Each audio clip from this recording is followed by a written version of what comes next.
Arsenal 4, Atletico Madrid nil. That that's more than a win. That is more than 3 points. That is a statement. That is an absolute statement of a win. Now um with this, first of all, we have to look at the goal scorers that we've had. Gabriel, of course, scored from a free kicked header. Set piece again, ole ole. Then after that, Gabriel with a beautiful goal and a beautiful assist from Miles Lewis Skelly. And of course, our last goal scorer was Victor Gyökeres, scored two. And he'll seldom get easier chances than that, but that is why he's here. He's here to score those kind of goals. And in general, he does make us better. He makes us stronger. And now, hopefully, now that he's got this kind of, now that he's got, was it 5 goals for us now? Hopefully now we can start seeing a bit of improvement. At least when it comes down to his finishing. But look, we've proven now that we can beat a lot of difficult teams. We've already got some difficult teams still. We've played Man United away, which is always a difficult game for us. We've had to play Liverpool and lost to a really, really wowzer free kick. We've played against Atletico Bilbao. They're not easy to play against.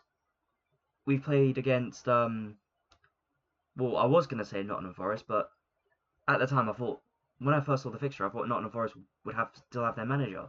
And their manager is absolutely lethal at the time.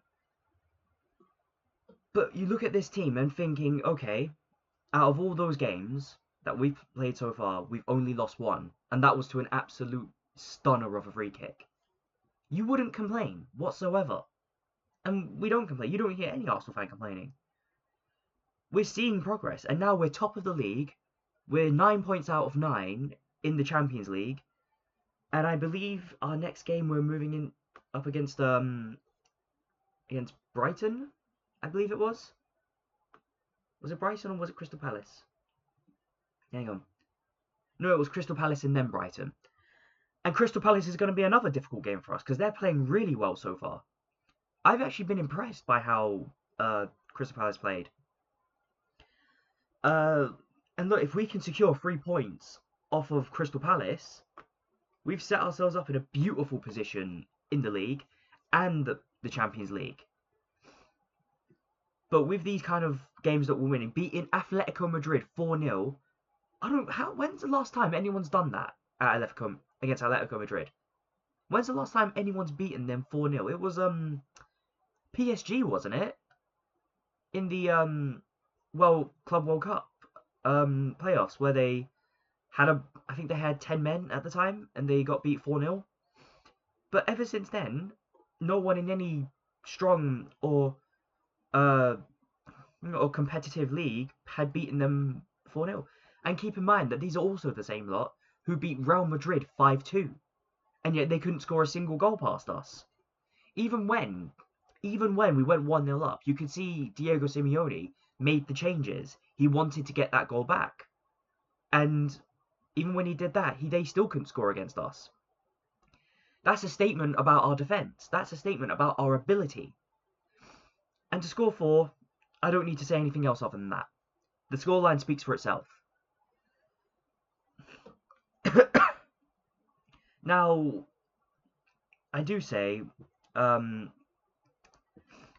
did think that we were going to play Calafiori, but for the most part, we played our full strength for the most part.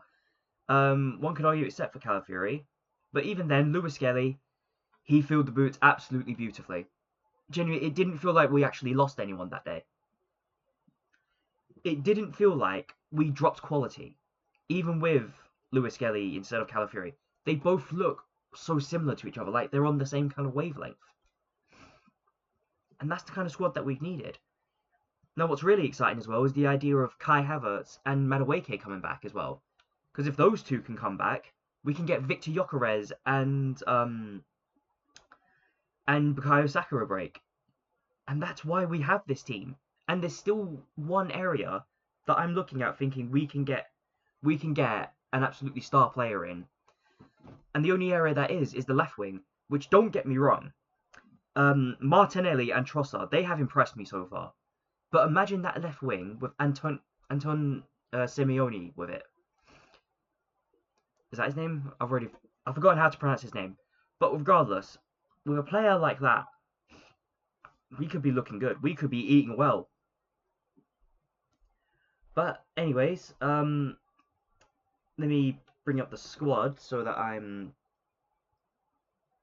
Yeah, just 1 second, sorry. No, that's not where I meant to click. There we go.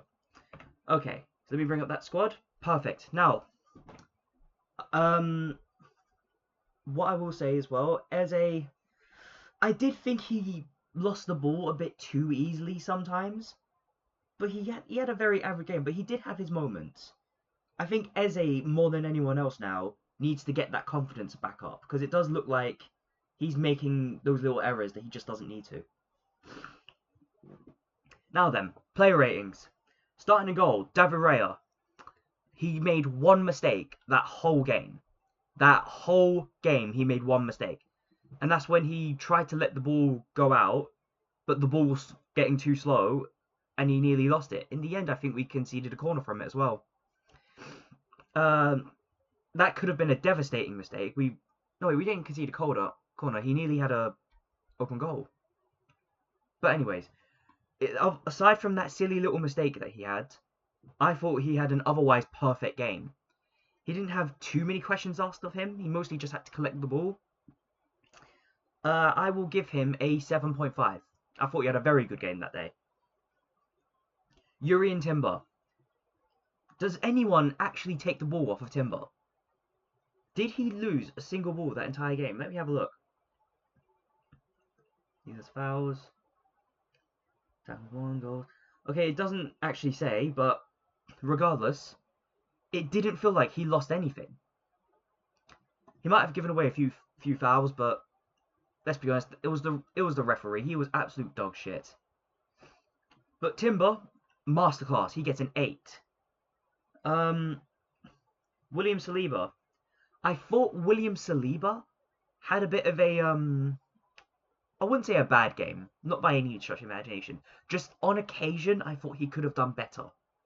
I thought, like, for example, I can't remember what minute it was, but the Atletico players got the ball, and he's heading towards the goal. He's like more at like a small little jogging pace. Saliba just kind of hovers around him, but doesn't put a foot in, and he ends up walking into our own box. We've got to be defending better than that. But other than that, I thought he had a decent game. I'll give him a 7. Gabriel. Is there a better centre-back than Gabriel?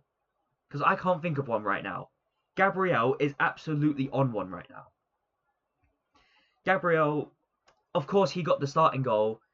We know how famous he is for scoring set-piece headers. And he did it again today in one of the most crucial moments as well. That completely turned the tide of the game. Gabriel, I think it's between him and Victor Gyökeres for the man of the match. But Gabriel, I'm going to give him an 8.5. Lewis Skelly, he got that wonder assist. Absolute class assist. Sorry.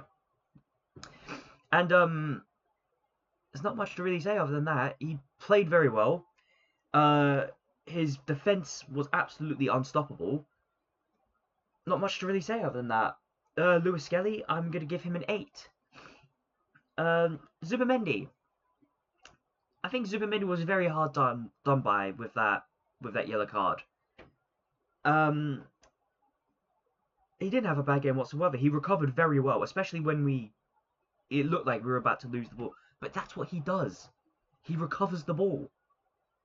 Zubamendi, for me, I thought he had another class game as well. 8. Declan Rice. Again, he was absolute class as well. Not much to really say. He actually got one of the assists as well. Was that from the corner? Must have been. Yeah, he got an assist from a corner. But in that midfield, he was just completely dominant. And you can tell that that presence alone, that's going to change the competition in the midfield. Declan Rice, I'm giving it 8. Eze, probably going to be the lowest one that I give right now. And because, again, I thought he had a very average game. I didn't think it was bad, just could have been better. Eze, as I explained before, he lost the ball too often for me. I'm giving him a 7. Weren't bad, but realistically could have been better. Bukayo Saka, he had an absolute game as well. Here's the thing, he's enjoying a lot of freedom now. Now that Victor Gyökeres is playing in that midfield, I've noticed that Bukayo Saka and Gabriel Martinelli are both enjoying so much more freedom on the wings. They're not as doubled up on now as they were before. And Bukayo Saka, he's been enjoying that freedom. In the end, he didn't get the goal. He didn't get any assist, but you could see he had a presence about him. Bukayo Saka, I will give him an 8. Gabriel Martinelli, he got the absolute wonder goal as well, probably the best goal of the game. But I actually thought he was quite strong as well when holding the ball. I'm not used to him being all that strong, but physically speaking, he stayed on his feet for quite a long time, even when he was getting put under pressure by the players. Gabriel Martinelli also gets an 8, and Victor Gyökeres, I'm giving him an 8.5, and he is my man of the match. Yes, the 2 goals that he scored, he couldn't feasibly miss those, but still, you got to be there to score them, and in the end of the day, as I said previously, we bought him so that he could score goals. And now that he has 5 under his belt at Arsenal, hopefully now we can see him put it in the back of the net a bit more. Mikel Arteta, none of his substitutions were strange in any way. All of his substitutions made sense. Bringing off Timber, bringing on Ben White, I didn't have a problem with that. Bringing off Gabriel and bringing on Mosquera, no problem. Victor Gyökeres, which one did Victor Gyökeres come in for? It was Mourinho, wasn't it? Well, that makes sense still to me still. But regardless, at the end of the day, I thought he had a really good game. Maybe in the first half we could have scored, but that's not on Mikel Arteta. Mikel Arteta, I will give him an 8. Referee. The referee gets a fat 0. I have never in my life seen someone so biased. The majority of the decisions went Atletico Madrid's way. If I actually bring this up, how the hell have we committed 14 fouls? Committed 14 fouls. A lot of them were just little touches. What's the point in playing a contact sport if we can't make contact? We may as well have been playing golf. Nah, I wasn't impressed with the referees today. A lot of things they did didn't make any sense. Referee gets a 0. But anyways, that's my match review. Like, share and comment, and please do subscribe. It really does help out the channel. And I will be seeing you guys for the match preview for Arsenal versus Crystal Palace. Goodbye for now.